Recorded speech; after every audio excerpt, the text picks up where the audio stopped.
Interstate water disputes यानी कि economic geography में हम इंडिया और नेपाल के बीच में वाटर सेक्टर कॉपरेशन की डिस्कशंस कर रहे हैं, जिसमें हमारे लास्ट लेक्चर वाया हमने इंडिया और नेपाल के बीच में जितने भी प्रोजेक्ट्स हैं 1920s के डिकेड के शारदा बैराज से लेकर के recently Saptakosi high dam project के विषय में डिस्कस कर लिया है। मैंने आपको चाहे वो शारदा बैराज है, चाहे कोसी परियोजना है, चाहे गंडकी प्रोजेक्ट है, चाहे टनकपुर बैराज है, चाहे सप्तकोसी हाई डैम प्रोजेक्ट है, ये सब पढ़ा दिए। और शुरुआत हमने इस लेक्चर सीरीज़ की थी 1996 की महाकाली ट्रीटी से। महाकाली ट्रीटी का एक सबसे इम्पॉर्टेंट पर्पज़ था पंचवेश्वर मल्टीपर्पज़ प्रोजेक्ट पीएमपी को लागू करना। हमने उसके सारे प्रोविजंस और उससे जुड़ी समस्याओं को भी शुरुआती लेक्चर में डिस्कस कर लिया था। आज हम आगे बढ़ रहे हैं। हमने जब डिफरेंट बैराजेस कराए, प्रोजेक्ट्स कराए, अग्रीमेंट्स कराए, उन्हीं में ये क्लियर किया गया कि किन किन कारणों से इंडिया और नेपाल के बीच में एग्रीमेंट्स और ट्रीटी उस तरह से काम नहीं कर रही जितना प्रोडक्टिवली उन्हें करना चाहिए। चाहे वो इरोजन की प्रॉब्लम को टैकल करना हो, चाहे वो इरिगेशन का इशू कंसर्न हो, चाहे हाइड्रो पावर डेवलपमेंट का, चाहे इनलैंड नेविगेशन का हो, चाहे वो लैंड इनंडेशन का हो, ज़मीन का डूब जाना हो, और चाहे वो लोगों के डिस्प्लेसमेंट के मुद्दे हों। ये सारे विषयों पर भारत और नेपाल उस तरह से काम नहीं कर पा रहा जैसा वो दोनों मुल्क कर सकते थे। रिवर्स का बेनिफिट उठा सकते थे, वाटर रिसोर्सेज का बेनिफिट उठा सकते थे, पर वो नहीं उठा पा रहे। जहाँ एक तरफ भारत, मैंने आपको बताया था कि तकनीक में विकसित है, जहाँ स्टेबल पॉलिटिकल स्टेबिलिटी है इंडिया में, बेटर सिस्टम ऑफ गवर्नेंस है, बेटर प्लानिंग है, इंडिया के पास इकोनॉमिक रिसोर्सेज हैं, स्किल सेट्स हैं, ये सब चीज़ें भारत के पास हैं। लेकिन बड़ी चीज़ ये थी कि मेजॉरिटी ऑफ द रिवर्स जो हैं वो नेपाल से होकर के आ रही हैं। नेपाल के पास रिवर्स हैं, उसके पास वाटर रिसोर्सेज हैं, लेकिन उन्हें हार्नेस करने के लिए टेक्नोलॉजी नहीं है, पॉलिटिक्स वहाँ पर स्टेबल नहीं है, टेक्निकल नो हाउ की कमी है उनके पास, सिस्टम ऑफ गवर्नमेंट उतना स्टेबल नहीं रहा लंबे समय तक। ऐसे में नेपाल और भारत एक दूसरे को कॉम्प्लीमेंट करते हैं।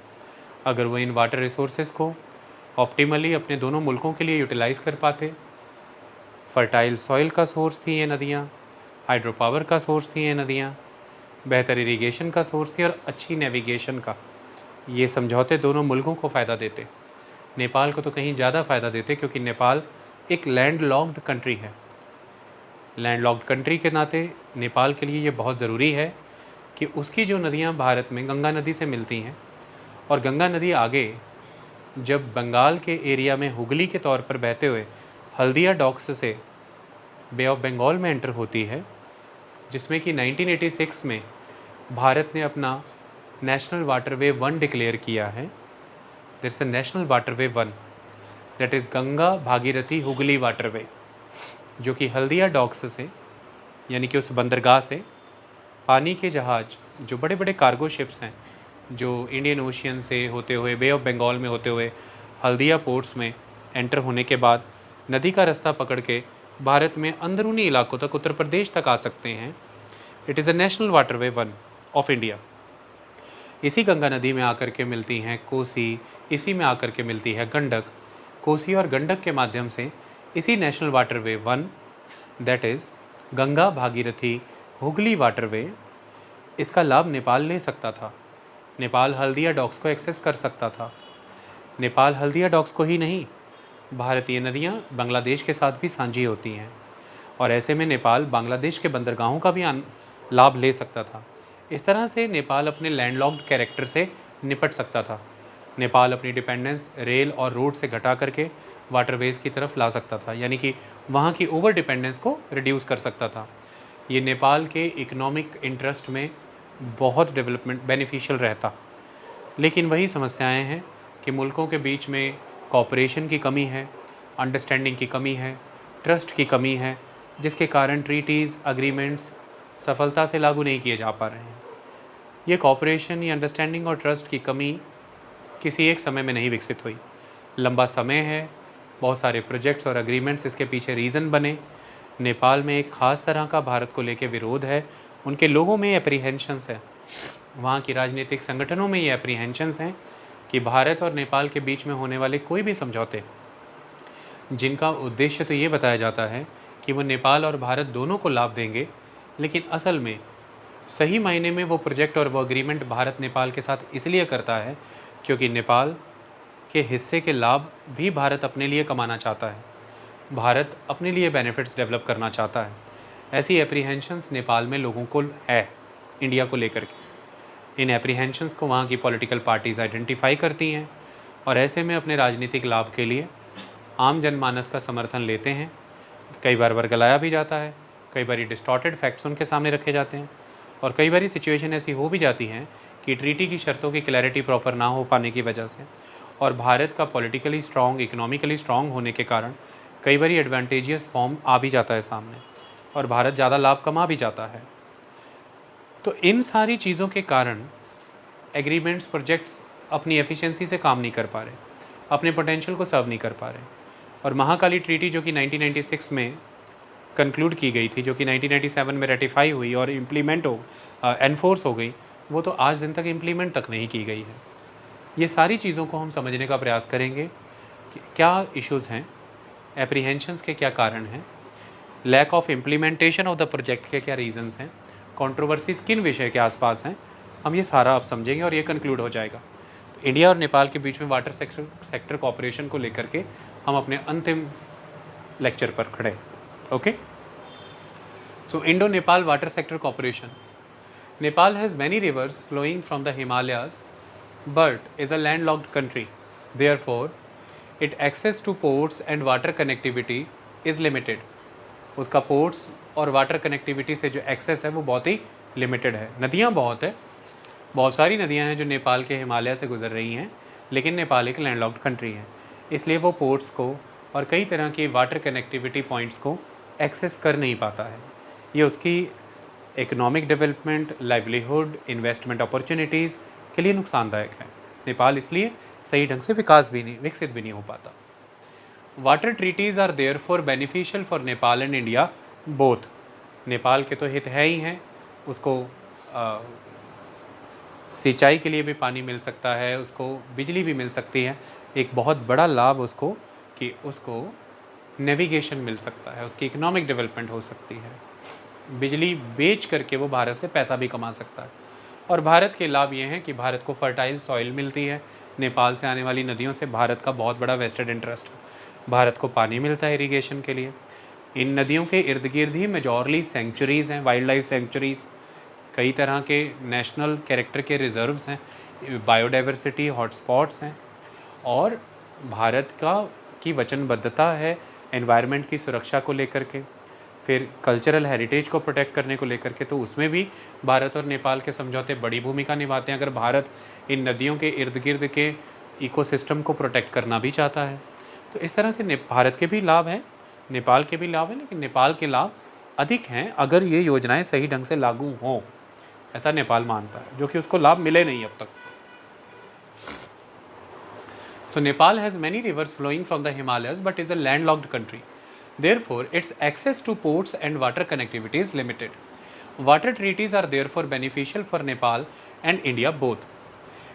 अब इसी में कहानी आई inland navigation की. In terms of inland navigation, the government of India identified the Ganga Bhagirathi Hooghly river system as a national waterway one in 1986. In 1986, Kosi and Gandaki were two rivers under consideration for this waterway treaty. उसी समय में ये माना गया कि कोसी और गंडकी नदी को भी गंगा, भागीरथी, हुगली नेशनल वाटरवे के साथ जोड़ करके आगे बढ़ाया जाएगा और नेपाल को भी इसके लाभ मिलेंगे। ये कहानियाँ तब से चलती आ रही हैं, अब तक सही मायने में एग्जीक्यूट नहीं हुई, लेकिन इसके विषय में 2018 में भारत नेपाल की मीटिंग्स हुई हैं और 2019 में भारत ने अप्रूवल भी दिए कुछ चीज़ों को लेकर, मैं वो भी बताऊँगा। For a landlocked country like Nepal, developing a functional and effective waterways is essential for transport and trade purposes. Nepal जैसी लैंडलॉक्ड कंट्री के लिए एक काम में उपयोग आने लायक एक फंक्शनल और एक इफेक्टिव वाटरवे बहुत ही एसेंशियल है for the transport and trade purposes. Okay, issues क्या रहे फिर? जब हम ये देख ही पा रहे हैं दोनों मुल्कों को कई लाभ हो सकते हैं, समस्याएं कहाँ खड़ी हैं? There is apprehension in Nepal that the prime interest of India is to exploit Nepal's resources for their own benefits. Creating tension in their relations. ये जो एप्रीहेंशन है नेपाली लोगों में, वहाँ की राजनीतिक पार्टियों में, इसी चीज़ ने नेपाल और भारत के रिश्तों में कड़वाहट भरी है कि उनको लगता है कि ये दोनों मुल्कों को लाभ नहीं देंगे। भारत की ये जो आतुरता है, ये जो एक अग्रेसिवनेस है एग्रीमेंट्स को लेकर के, वो इसलिए लाभ भारत कमाना चाहता है नेपाल की कीमतों पर, नेपाल को कॉम्प्रोमाइज़ करके।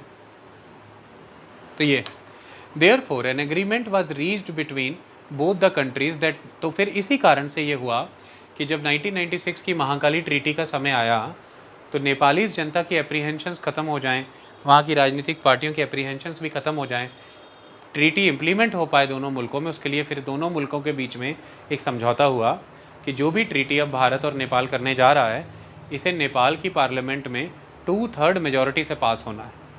यानी कि इसको अच्छा खासा समर्थन नेपाली पार्लियामेंट का लेना है, नेपाली जनता का लेना है। इससे उस ट्रीटी को समर्थन मिला है नेपाल का, ये साबित हो जाएगा। और फिर वो सीमलेसली इम्प्लीमेंट करने के लिए जो डिटेल्ड प्रोजेक्ट रिपोर्ट बनानी है या जो भी फील्ड स्टडीज़ करनी है, रिसर्च करनी है, वो हो पाएगी। कोई अवरुद्ध नहीं करेगा उसे, कोई ऑब्स्ट्रक्ट नहीं करेगा। So there is apprehension in Nepal that the prime interest of India is to exploit Nepal's resources for their own benefits, creating tension in their relations. Therefore, an agreement was reached between both the countries that Nepal will only agree to treaties after securing a 2/3 majority in the Nepalese parliament. ये नेपाल तभी कोई संधि करेगा अगर 2/3 से बहुमत उसकी parliament में उस ट्रीटी को पास करती है। The 1996 Mahakali Treaty is the most detailed water cooperation treaty for India and Nepal. Sharda barrage भी कवर हो रहा था, टनकपुर बैराज भी कवर हो रहा है, पंचेश्वर मल्टीपर्पज़ प्रोजेक्ट भी कवर हो रहा है, सब कुछ। तो ये अब तक की भारत और नेपाल की सबसे डिटेल्ड ट्रीटी थी। The treaty needs effective planning and outlining of details to make it operative. इसकी प्लानिंग बहुत इफेक्टिवली चाहिए थी और सारी डिटेल कि क्या असर पड़ेगा जनसंख्या पर, जंगलों पर क्या असर पड़ेगा, सॉइल पर क्या असर पड़ेगा, उपजाऊ भूमि पर क्या असर पड़ेगा, बिजली कितनी पैदा हो सकती है, वहाँ पर सिस्मिक जोन है, स्टेबिलिटी पर, स्ट्रक्चर पर क्या असर पड़ेगा, तमाम सारे लाभ कैसे हो सकते हैं, इसकी डिटेल्ड रिपोर्ट की ज़रूरत थी। अगर डिटेल्ड रिपोर्ट होती है, एक इफेक्टिव प्लानिंग की जाती है, तो ये सफल होगी, अदरवाइज़ नहीं। और इसी में लैक चल रहा है। The lack of efforts to implement the treaty has impacted Nepal more than India. अब तक जो कमियाँ रही हैं, ट्रीटीज़ इम्प्लीमेंट नहीं हो पाई, सफल नहीं हो पाई, इसका ज़्यादा बड़ा नुकसान जो है वो नेपाल ही को हुआ है, ऐसा माना गया है। Currently Nepal depends largely on road और rail for transit and transportation. However, if an inland waterways network is developed, Nepal will use Kosi and Gandak rivers to export cargo to the Haldia port. तो अब तक नेपाल को कई नुकसान हुए हैं। नेपाल अधिकतर रोड और रेल पर ही डिपेंडेंट है। अगर इनलैंड नेविगेशन नेटवर्क खड़ा हो जाए तो नेपाल अपने कार्गो हल्दिया पोर्ट तक भेज सकता है, ये उसको लाभ होगा।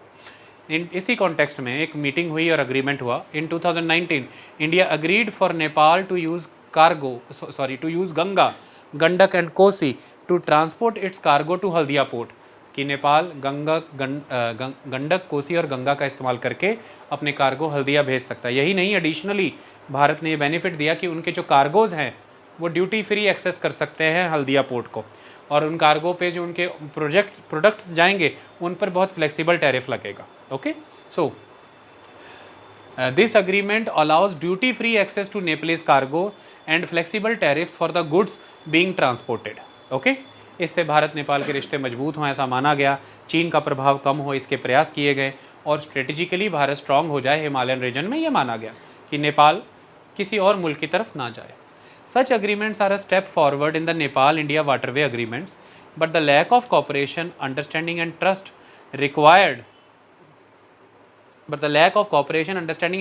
required for the treaties and agreements to reach their destination is still lacking. Okay? तो lack of cooperation and understanding and trust है जिस दर्जे का चाहिए, ये सब लैक है, इसलिए ट्रीटीज़ अपने गंतव्य तक नहीं पहुंच पा रही। मेन कॉन्ट्रोवर्सीज़ क्या हैं? The main controversies of the treaties are around first, India's strategy to legitimise its unilateral construction at Tanakpur. अपनी मर्जी से पहले यूनिलेटरली कुछ बनाया और फिर उसे लेजिटिमाइज कराने की तरफ प्रयास करना शुरू किया। Second, interpretation of the article of the treaty concerning equal entitlement to water. Equal entitlement to water होगा दोनों मुल्कों को। उन आर्टिकल्स को इंडिया ने, नेपाल आरोप लगाता है कि अपने हिसाब से इंटरप्रेट किया। कैसे, मैं अभी समझाऊंगा। Third, the extent of existing irrigation use on the Indian side having its direct implication on benefit assessment. जितना एक्सटेंट इंडिया में है इरिगेशन बेनिफिट लेने का, वो सीधे सीधे जो कॉस्ट दोनों कंट्री को बेयर करनी है उसकी असेसमेंट पर असर डालता है, क्योंकि इंडिया ज़्यादा एक्सटेंसिव नेटवर्क डेवलप कर चुका है, इंडिया को ज़्यादा कॉस्ट बेयर करनी चाहिए, पर इंडिया भारत और नेपाल में बराबर बराबर खर्चा लगाने की बात कर रहा है, ऐसा वो कह रहे हैं। वो कह रहे हैं, नेपाल कह रहा है कि the extent of existing irrigation use on the Indian side having its direct implication on benefit assessment, which in turn has its implication or proportional cost sharing. Okay? कि इंडिया को ज़्यादा कॉस्ट शेयरिंग करनी है as compare to Nepal, ऐसा नेपाल कहता है, क्योंकि India का एक्सटेंसिव नेटवर्क है इरीगेशन का, नेपाल का नहीं है। अब reasons for delay in implement of Mahakali treaty, सबसे पहला रीजन पढ़ने जाएंगे अब हम, controversial agreement and it's ratification. Agreement was controversial और उसकी रेटिफिकेशन भी कॉन्ट्रोवर्शियल थी, वी विल डिस्कस दैट। मैं लिखता हूँ, जो रेटिफिकेशन का सारा प्रोसेस था, इसकी समस्या क्या रही। 1980s में टनकपुर प्रोजेक्ट के कारण ऑलरेडी टेंशन बहुत थी इंडिया और नेपाल के रिलेशंस के बीच, कि इंडिया ने यूनिलेटरली कुछ डेवलप कर लिया और अब वो उसे लेजिटिमाइज़ कराना चाहता है नेपाल के साथ ट्रीटी करके। हमने देखा था कि 1991-2 तक इसके रिलेटेड समझौता भी हो रहा था नेपाल और भारत के बीच में, टनकपुर बैराज को लीगलाइज करने को लेकर के, समझौते के बीच लाने को लेकर के, और उसी से टर्मोइल क्रिएट हो गया था पूरे नेपाल में। वही टर्मोइल की सिचुएशन क्रिएट हुई और इसी तहत वो मामला वहाँ के कोर्ट में पहुँचा और कोर्ट ने ये कहा था कि जो भी फैसले होंगे 2/3 मेजॉरिटी के साथ होंगे संसद के वाया। और फिर फाइनली सारी ट्रीटीज़ को क्लब करके महाकाली नदी से जुड़े हुए सारे प्रोजेक्ट्स को क्लब करके महाकाली ट्रीटी के तहत लाया गया 1996 में। अब इस ट्रीटी के समय में ऑपोजिशन पॉलिटिकल पार्टीज़ और नेपालीज़ लोगों में इसके नेपाल को मिलने वाले लाभ को लेकर के बहुत सारे एप्रीहेंशंस थे। लगातार नेपाली सरकार ने उन पॉलिटिकल पार्टीज़ के उन एप्रीहेंशंस को एड्रेस करने का प्रयास किया। नेपाली सरकार ने भारत सरकार को भी इंक्लूड करने की कोशिश की और हमारे वहाँ पर अपॉइंटेड एम्बेसडर से संपर्क किया कि ये ऑब्जेक्शंस हमारी पॉलिटिकल पार्टीज़ ने जताई हैं, हमने उन्हें कन्विंस करने के लिए ये आंसर प्रोवाइड किए हैं, ये और ऑथेंटिक हो जाएं अगर हमारा जो एग्रीमेंट पार्टनर है इंडिया वो भी इसमें कंट्रीब्यूट कर दे, तो हमारी अपोजिशन पार्टीज़ और हमारे लोग और ज़्यादा कन्विंस हो जाएं। ऐसे में भारत का कहना ये था कि आपका अंदरूनी मामला है, it is your internal affair, आपके इंटरनल अफेयर को सेटिस्फाई करने के लिए या शांत करने के लिए हमारी तरफ से कुछ इनपुट दी जाए वो सही नहीं। ट्रीटी की शर्तें बिल्कुल क्लियर हैं, आप अपनी जनता को जो सही है वो बताइए, उन्हें उससे सहमत होना ही है, ये आपकी जिम्मेदारी है। आप एक पॉपुलरली इलेक्टेड गवर्नमेंट है, आप उन्हें अपने साथ ले करके आइए। ले दे करके नेपाल में एक माहौल बना कि ट्रीटी रेटिफिकेशन के लिए तभी जाएगी अगर उसके साथ ये 4 संकल्प माने जाएंगे। मतलब नेपाली सरकार ने अपनी ऑपोजिशन पॉलिटिकल पार्टीज़ को, अपनी संसद को, अपने लोगों को इस बात पर संतुष्ट किया कि जब ट्रीटी का रेटिफिकेशन प्रोसेस एक्सचेंज होगा इंडिया और नेपाल के बीच में, जब हम दोनों एक दूसरे को ये जता देंगे कि हम दोनों के मुल्कों में ट्रीटी सहमति प्राप्त कर गई है, वो नेपाल की तरफ से जब वो रेटिफिकेशन दी जाएगी इन संकल्पों के साथ दी जाएगी, इसके बिना नहीं देंगे। तो तब जाकर के नेपाली समाज और नेपाली सरकार के बीच में एक समझौता बना और वो संकल्पों के कारण बना। 4 संकल्प लिए गए और एक चीज़ ये ली गई कि एक मॉनिटरिंग कमेटी बनाई जाएगी जो throughout the detailed project reports time, the execution of the different projects, application of the treaty, इन सारी स्टेजेस के दौरान वो मॉनिटरिंग कमेटी नेपालीज़ गवर्नमेंट को गाइड करेगी, एड करेगी, और वो मॉनिटरिंग कमेटी एक तरह से नेपालीज़ गवर्नमेंट पे एक चेक रखेगी जनता की प्रतिनिधि के तौर पर, ताकि जनता कॉन्फिडेंट रहे कि नेपाली सरकार हमसे जो वायदे करके ट्रीटी में आगे बढ़ना चाह रही है, नेपाली सरकार एक समय के बाद उन वायदों को भूल ना जाए। इसलिए उस पर विजिलेंस रखने के लिए और जनता के हितों को आगे रखने के लिए उन कमिटमेंट्स को एंड तक ट्रीटी के वाया, प्रोजेक्ट्स के वाया ज़मीन पर उतारने के लिए एक मॉनिटरिंग कमेटी बनाई जाएगी। जो monitoring committee detailed project report के समय में प्रोजेक्ट की रिपोर्टिंग किस मैनर में हो रही है, डिटेलिंग कैसे कलेक्ट करी जा रही है, इन सारी चीज़ों पर नेपाली सरकार को परामर्श देगी, गाइड करेगी, उसके साथ रहेगी, ये अश्योर करने के लिए कि नेपाली सरकार अपने वायदों से मुकरे ना, जो उसने नेपाल के लोगों से किए हैं, सारी पार्टियों से किए हैं। मतलब नेपाल की सरकार की ही क्रेडिबिलिटी अपने लोगों में कॉम्प्रोमाइज़्ड है। उन्हें लग रहा है कि नेपाली सरकार एक मौके पर इंडिया की माइट के सामने झुक जाती है और अपने ही लोगों का पक्ष वहाँ पर अच्छे से रख नहीं पाती। इसलिए मॉनिटरिंग कमेटी का प्रावधान होगा और इसको लेकर के नेपाली सरकार भारत सरकार को इस बात को लेकर अवगत कराएगी, अवेयर करेगी कि ट्रीटी में इसका पॉइंट इंक्लूड करना है कि नेपालीज गवर्नमेंट को गाइड करने के लिए नेपालीज साइड से एक मॉनिटरिंग कमेटी काम करेगी। ये सब संकल्प और मॉनिटरिंग कमेटी का कॉन्सेप्ट रहेगा, ऐसा माना गया। मैं संकल्प आपको बता देता हूँ। So the ratification was done together with the 4 राष्ट्रीय संकल्प। 4 राष्ट्रीय संकल्प लिए गए। सरकार ने इन संकल्पों के ग्राउंड पर अपने लोगों का विरोध शांत किया, उन लोगों को सहमत किया, विरोधी पार्टियों को अपने साथ लिया। पहला, export of energy and its pricing principle. ये माना गया कि नेपाल को बराबरी का हिस्सा मिलना है, जो भी एनर्जी प्रोड्यूस होगी वो एनर्जी नेपाल एक्सपोर्ट करेगा, ताकि जो एक टेंजिबल बेनिफिट गिनाया जा रहा है इस प्रोजेक्ट का कि नेपाल को आमदनी होगी, नेपाल के लोगों को रोज़गार मिलेगा, वो हो। तो जो एक्सपोर्ट किया जाएगा एनर्जी का और उसकी कीमतें जो होंगी वो पूरी तरह से सिद्धांतों पर आधारित होंगी। वो सिद्धांत नेपाल और भारत इस ट्रीटी के तहत कंक्लूड करेंगे, वो सिद्धांतों तक पहुंचेंगे। उन प्रिंसिपल्स के आधार पर ही प्राइसिंग होगी, ताकि वो प्राइसिंग नेपाल के लिए डेट्रीमेंटल ना हो, नेपाल के हितों के अगेंस्ट ना जाए, नेपाल कुछ कमा सके। ओके, तो नेपाल नरम नहीं रहेगा, ये एक संकल्प है। अगर लोगों की ज़मीनें जा रही हैं, अगर नेपाल की नदी का इस्तेमाल हो रहा है इतने बड़े पैमाने पर, तो नेपाल कह रहा है, नेपाल के लोग कह रहे हैं कि इस संकल्प के साथ ही रेटिफिकेशन होगा। और वो संकल्प है कि एनर्जी एक्सपोर्ट होगा और उसकी प्राइसिंग के प्रिंसिपल्स निर्धारित होंगे, तब ट्रीटी में आगे बढ़ेंगे, वरना नहीं बढ़ेंगे। दूसरा संकल्प है कि formation of Mahakali river commission. एक महाकाली रिवर कमीशन बनाया जाएगा, जैसे इंदस वाटर ट्रीटी के तहत कमीशन बनाया गया है, इस तरह से महाकाली रिवर का कमीशन बनाया जाएगा। दोनों मुल्क के प्रतिनिधि उसमें बैठेंगे और उसके तहत जो भी समस्याएं आई जाएंगी उस कमीशन के बाहर रिजॉल्व किया जाएगा, ताकि दोनों के मुल्कों के बीच में एक रेजोल्यूशन मैकेनिज्म एग्जिस्टेंस में आ जाए, ताकि एक माइटी मेंबर है, अगर 2 लोगों का करार है भारत और नेपाल का, भारत अगर माइटी है, पावरफुल है, स्ट्रॉन्ग है, बेहतर मैनोवर करता है, अपनी मन की बातें मनवा पाता है, ये नहीं हो पाएगा अगर एक कमीशन जैसी बॉडी बना करके दोनों को बराबर सदस्यता, बराबर बात रखने का लेवल प्लेइंग ग्राउंड मिल जाएगी, तो दोनों बराबर की भूमिका में आ जाएंगे। तो इस तरह से ये दूसरा संकल्प था कि कमीशन होना चाहिए। तीसरा संकल्प था equal sharing of water of the Mahakali river after the Pancheshwar project. जब पंचेश्वर प्रोजेक्ट कमीशन हो जाएगा, जब वो अपने कामकाज में आ जाएगा, तो दोनों मुल्कों में पंचेश्वर प्रोजेक्ट से एसोसिएटेड जो महाकाली नदी का पानी है बराबर शेयर होगा, इक्वल शेयरिंग होगी पानी की, नेपाल के साथ कोई धोखा नहीं होगा। और चौथा संकल्प था status of the Mahakali river. Mahakali river का स्टेटस क्लियर किया जाएगा कि महाकाली रिवर का ओरिजिन कहाँ से है। हमने इसके ऊपर पहले ही डिस्कशन कर ली थी कि ओरिजिन का सोर्स कहाँ पर है, तो ये आप क्लियर करके ही चलेंगे। इस तरह के 4 संकल्प लिए गए राष्ट्रीय स्तर पर, और बात कही गई कि setting up of monetary committee to guide the Nepali side was also mentioned. ये सब बातें रख करके वहाँ की सरकार ने अपने विरोधी पार्टियों को, अपने देश की जनसंख्या को, जनता को संतुष्ट किया। लेकिन फाइनल नतीजा क्या निकला? 1996 में जब ये ट्रीटी होनी थी, उस समय में जो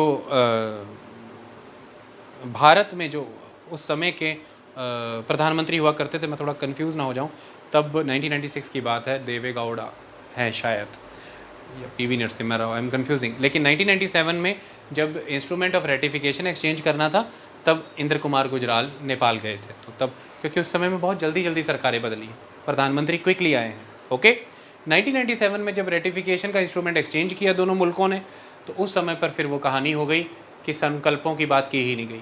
मतलब भारत के साथ जब नेपाल ने ट्रीटी पर सहमति जता दी, रेटिफिकेशन कर दिया, यह आरोप है नेपाल की जनता का, ऑपोजिशन पार्टीज़ का और क्रिटिक्स का नेपाली सरकार पर कि तब आप वो राष्ट्रीय संकल्पों को भूल गए। मतलब अनकंडीशनल रेटिफिकेशन दी गई थी, without any reservation, without any conditions.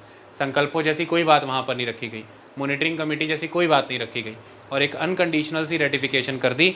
और उसके बाद जैसे ही ट्रीटी रेटिफाई हो गई, तो ये बाउंड ही था, ये लाजमी ही था कि नेपाल में इसको लेके आक्रोश फूट जाएगा, और वो आक्रोश फूट गया।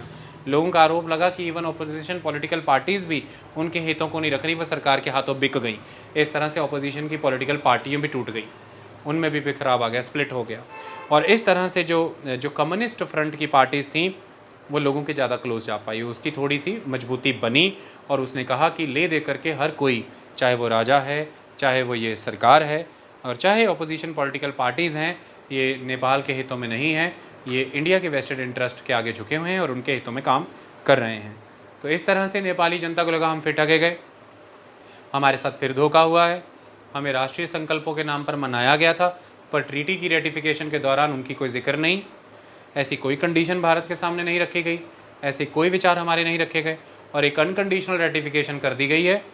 और ये क्लियर है अब कि नेपाल के इंटरेस्ट कॉम्प्रोमाइज़ किए जाएंगे, भारत अपनी माइट का अगेन यूज़ करेगा और वो अपने इंटरेस्टों में इस प्रोजेक्ट को यूटिलाइज़ करेगा। आई बात समझ में? यही कारण है कि 1997-8 से लेकर अब तक 2024 आ गया है, डिटेल्ड प्रोजेक्ट रिपोर्ट तैयार नहीं हो पाई है, क्योंकि ऑन ग्राउंड लोग करने ही नहीं देते हैं, जिस तरह का भी रिसर्च का वर्क है वो होने नहीं देते हैं, क्योंकि उनके मन में ये है कि हमारे साथ उस समय में धोखा हुआ है ड्यूरिंग द स्टेज।